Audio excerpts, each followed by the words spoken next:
લઘુ શાંતિ શાંતિસ્તવ ભાગ 3 રાક્ષસ રીપુ ગણમાળી ચોરેથી શ્વાપદાદિત્ય એટલે રાક્ષસ શત્રુ સમૂહ મરકી ચોર 7 પ્રકારની ઇતિ શિકારી પશુઓ વગેરેના ઉપદ્રવથી રાક્ષસ એટલે રાક્ષસનો ઉપદ્રવ, રીપુગણ એટલે શત્રુ સમૂહનો ઉપદ્રવ, મારી એટલે માળકીનો ઉપદ્રવ, ચોર એટલે ચોરનો ઉપદ્રવ, ઇતિ એટલે અતિવૃષ્ટિ અનાવૃષ્ટિ આદિ 7 પ્રકારની ઇતિઓનો ઉપદ્રવ, શ્વાપદ એટલે વાઘ સિંહ ચિત્તા રીંછ વગેરે શિકારી પશુઓનો ઉપદ્રવ, જેના પગ કૂતરાના જેવા નહોરવાવાળા હોય છે તે શ્વાપદ કહેવાય છે.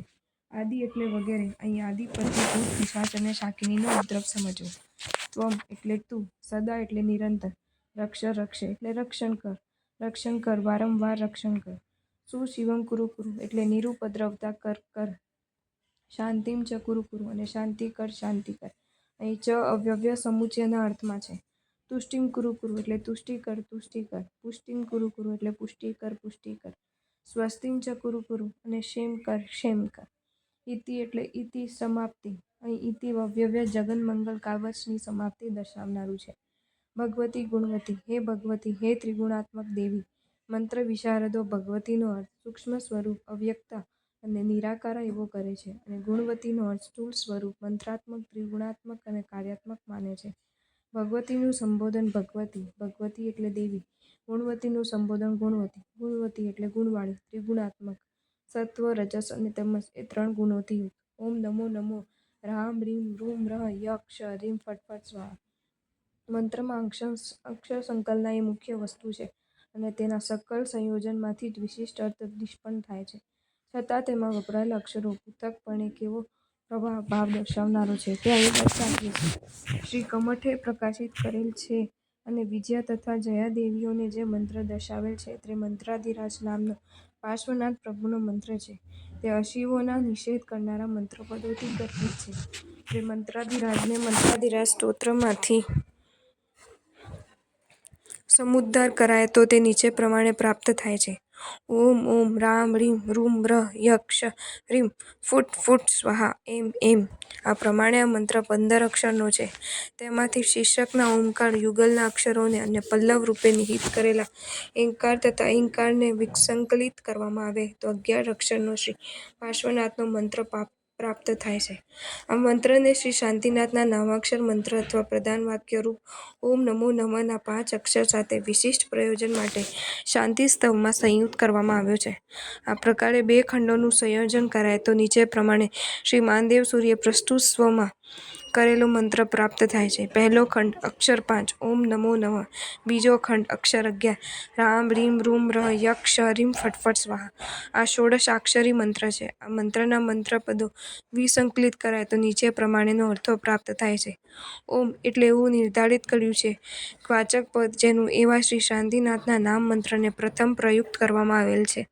નમો નમઃ ઓમની સાથે યોજાયેલા નમઃ પદો મંત્રનો જ એક ભાગ છે જે મંત્રાધિષ્ઠાયક પ્રત્યે અંતરંગ ભક્તિ દર્શાવે છે. વિશેષતાને અર્થે અહીં તે 2 વાર યોજાયેલો છે.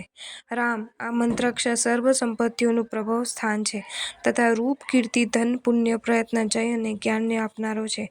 રીમ આ મંત્રાક્ષર અતિ દુઃખના દાવાનળને શમાવનારો, ઘોર ઉપસર્ગને દૂર કરનારો, વિશ્વમાં ઉપસ્થિત થતા મહાસંકટોને હરણ કરનારો તથા સિદ્ધિ વિદ્યાનું મુખ્ય બીજ છે, પરંતુ અહીં તે અતિશયને આપનાર તરીકે યોજાયેલો છે. રૂમ આ મંત્રાક્ષર અરિઘ્ન હોય વિજય તથા રક્ષણને આપનારો તથા પૂજ્યતાને લાવનારો છે. રમ આ મંત્રાક્ષર શત્રુઓનો કૂટ વ્યુહોનો નાશ કરનારો છે. ય આ મંત્રાક્ષર સર્વ અશિવોનું પ્રશમન કરનારો છે. ક્ષ આ મંત્રાક્ષર ભૂત પિશાચ શાકિની તથા ગ્રહોની માઠી અસરને દૂર કરનાર છે તથા દિગ્બંધનનું બીજ છે. રીમ અહીં ત્રિલોક્યાક્ષર તરીકે યોજાયેલ છે જે સર્વ ભયોનો નાશ કરનાર છે. ફટ ફટ આ મંત્રાક્ષરો અસ્ત્ર બીજ છે. ફટ એટલે તાડન અને રક્ષણ બંનેને માટે વપરાય છે. અહીં રક્ષણનો અર્થ ગ્રહણ કરવા યોગ્ય છે. સ્વાહા એટલે આ મંત્રાક્ષરો શાંતિ કર્મ માટેનું પલ્લવ છે. ઇતિ એટલે એવા સ્વરૂપવાળી. અહીં ઇતિ અવ્યય વાક્ય સ્વરૂપ દ્યોતક છે એટલે વાક્યના સ્વરૂપને દર્શાવનારું છે. ઇહ એટલે અહીં આ પ્રસંગે આ સ્થાને આ કાલે. જનાનામ એટલે લોકોને. શિવ શાંતિ તુષ્ટિ પુષ્ટિ સ્વસ્તિ કુરુ કુરુ એટલે નિરુપદ્રવતા શાંતિ તુષ્ટિ પુષ્ટિ અને ક્ષેમ કર કર.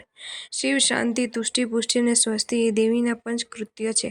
તેમાં શિવ કૃત્ય વડે એવા સંયોગો ઉત્પન્ન કરે છે કે અશુભ પ્રસંગોને તે ઉપસ્થિત થવા દેતી નથી. ઉત્પન્ન થયેલા સંયોગોનું શાંતિ કૃત્ય વડે એવું પાલન કરે છે કે ભયો અને ઉપદ્રવોનું નિવારણ થાય છે. તુષ્ટિ કૃત્ય વડે અશુભ સંયોગોનો વિધ્વંસ કરે છે. તેથી થતા જ એના કારણો મનોરથો પૂરા કરી સંતોષ ઉત્પન્ન કરે છે. પુષ્ટિ કૃત્ય વડે એવો લાભરૂપી અનુગ્રહ કરે છે કે તે ચિત્તમાં ઉત્સાહ પ્રેરે છે. અને સ્વસ્તિ કૃત્ય વડે રોગ આદિ ઉપદ્રવોનો નિગ્રહ કરી ક્ષેમ કુશલ કરે છે. એવમ એટલે ઉપર કહ્યા મુજબ પૂર્વોક્ત પ્રકરણોને પૂર્વે કહ્યા પ્રમાણે ઉપર કહ્યા મુજબ યન્નામક્ષર પુરુષરમ એટલે જે નામ અક્ષર પૂર્વક નામ મંત્રરૂપ પ્રધાન વાક્યના ઉચ્ચારણ પૂર્વક યત પ્લસ નામ પ્લસ અક્ષર એટલે યન્નામ અક્ષર તેનાથી પુરસ્સરમ તે યન્નામ અક્ષર પુરસ્સરમ યત યસ્ય જેમના નામ એટલે નામો અક્ષર એટલે મંત્ર યસ્ય શ્રી શાંતિજિનસ્ય નામાક્ષર પુરસ્સરમ નામાક્ષર પુરોચ્ચારણ પૂર્વકમ એટલે જે શ્રી શાંતિનાથના ઓંકાર રૂપ નામ મંત્રના પુરોચ્ચારણ પૂર્વક પુરુષરમ એટલે પૂર્વક સંસ્કૃત એટલે સારી રીતે સ્તવાયેલી જયાદેવી એટલે જયાદેવી નમતા એટલે નમન કરનારોને મંત્ર વિશારદોના અભિપ્રાયથી નમન શબ્દમાં ભક્તિ, પૂજા, નમસ્યા અને અર્ચના એ 4 ક્રિયાઓનો સમાવેશ થાય છે. શાંતિમ કુરુતે એટલે શાંતિ કરે છે. તસ્મૈ શાંતિ નમો નમઃ એટલે તે શાંતિનાથને નમસ્કારો નમસ્કારો. ઇતિ એટલે પ્રાંતે છેવટે. અહીં ઇતિ અવ્યય ઉપસંહારના અર્થમાં છે. પૂર્વ સુવિદુષિત મંત્રપદ વિદર્ભિત એટલે પૂર્વ આચાર્યોએ દર્શાવેલા મંત્રપદોથી ગ્રહિત. પૂર્વના સુરી તે પૂર્વસળી તેનાથી દર્શિત તે પૂર્વસુરીદર્શિત એવા જે મંત્રપદ તે પૂર્વસુરીદર્શિત મંત્રપદ તેનાથી વિદર્ભિત તે પૂર્વસુરીદર્શિત મંત્રપદ વિદર્ભિત. પૂર્વ એટલે આગળના, સુરી એટલે આચાર્ય, દર્શિત એટલે દર્શાવેલા, ગુરુ એટલે આમન્યપૂર્વક પ્રકાશિત કરેલા. પૂર્વે યે સૂરય આચાર્ય પંડિતાસ્તૈર્ દર્શિતાનિ આગમશાસ્ત્રાत् પૂર્વમુપદિષ્ટાનિ યાનિ મંત્રપદાનિ મંત્રાક્ષરબીજાનિ તૈર્વિદ વિદર્ભિત રચિતો યશ તથોક્ત. પૂર્વે જે સૂર્યો એટલે આચાર્યો એ પંડિતો થઈ ગયા તેમણે આગમશાસ્ત્રોમાંથી દર્શાવેલા મંત્રપદો એટલે મંત્રાક્ષર બીજો તેનાથી વિદર્ભિત ગ્રથિત તે પૂર્વસુરીદર્શિત મંત્રપદ વિદર્ભિત. વિદર્ભિત એટલે ગૂંથાયેલો રચિત ગર્ભિત. વિ એટલે ઉપસર્ગ સાથે સ્તંભ ગૂંથવુંનું ભૂત કૃદંત વિદર્ભિત. શાંતૈસ્તવ શાંતિસ્તવ સ્વ કરતાં આ સ્તવને શાંતિસ્તવ તરીકે ઓળખાવેલું છે. ભક્તિમતામ એટલે ભક્તિ કરનારાઓના મંત્ર સાધકોના. ભક્તિમત એટલે શબ્દ અહીંથી સાધનનું ભક્તિપૂર્વક અનુષ્ઠાન કરનાર એટલે મંત્ર સાધકના અર્થમાં સમજવાનો છે. સલિલાદિ ભય વિનાશી એટલે જળ વગર 8 ભયોનો નાશ કરનાર. સલિલાદિ ભયનો વિનાશી તે સલિલાદય ભય વિનાશી.